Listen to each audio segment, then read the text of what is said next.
Yaa Waaqayyo Gooftaa abbaa hundaa gararraa kan qixxeen kee hin argamne macca lafaa kanarraa qofaa kee kan raawwattu wanta fedha kee guuttee kan lubbuun nu jaallattee bakka keenya nuuf duute.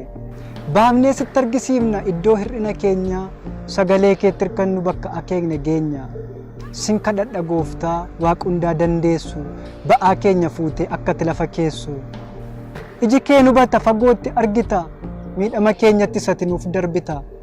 Akka namaa miti callu jalaan jettu furmaata nuuf ta'i atattamaan kottu kan si dhibu iyyuu hin jiru siif salphaadha hundumtisa jireenya gada deeme mataa buusee quucare albuuda kee guddisa raqa tortore keessaa namni kee damma nyaata bututaan mangaagaarreeyyuu ulfina keef jabaata raawwatini naftu kakwarramni kee galee jaartii waggaa 90 daa'ima laatta malee gaariidhati Waaqayyo tolli kees daangaan qabu lafeen nama si beeku dhiittaa lagaan hin cabu.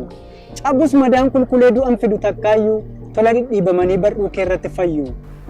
Waaqayyo sinuuf wayya abbaa furmaata keenya. Maqaa kee yoo waammannu bara darbuu dandeenya. Si wajjin walii gallee gaafa deemsa jalqabnu allayyaan qaxxaamurre galaanan ceene hin qabnu.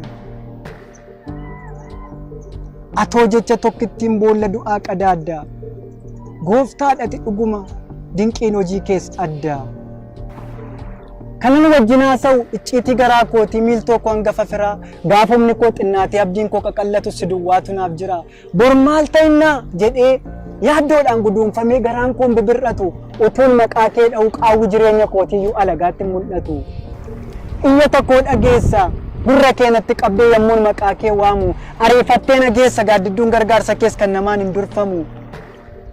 Argeera gaarummaa kee akkati namaaf taatu haadhaaf abbaa gararraa injiru waan akka kee nama jalaa owwaatu samii fardii kanarraa Waaqa jaalalaatati hiyya sagalee namaaf kan furmaataaf owwaattu gaaffii namaaf deebifte of hirkaan dhabe jettees takkaa naman dhowwattu tokkicha maqaa keetiin galaanatu tarsa'a tulluun lamatti rama namni sirratti of gate morma isaarraa cabsita gudeelcha micciiramaa na gargaara akkan gogee mul'anne koomma seenne akkan daldala cubbuu gabaa lagaatti hin seenne akkan qarooma jedhee madaa kee quban keenye akkan waadaa kee ganee balbala ormaan teenye akkan gaaddisa gogu jala mataan qabanne galfatan sirkaa fuudhes akkan eeguun daganne akkan qilleensaa wajjin mana kee keessaa hin baane akkan dukkanatti hafee nyaata bineensaa hin taane akkan wanta godaanu teenyummaa koo hin hirkifne akkan bakka tana keessa dhiisee gad hin lakkifne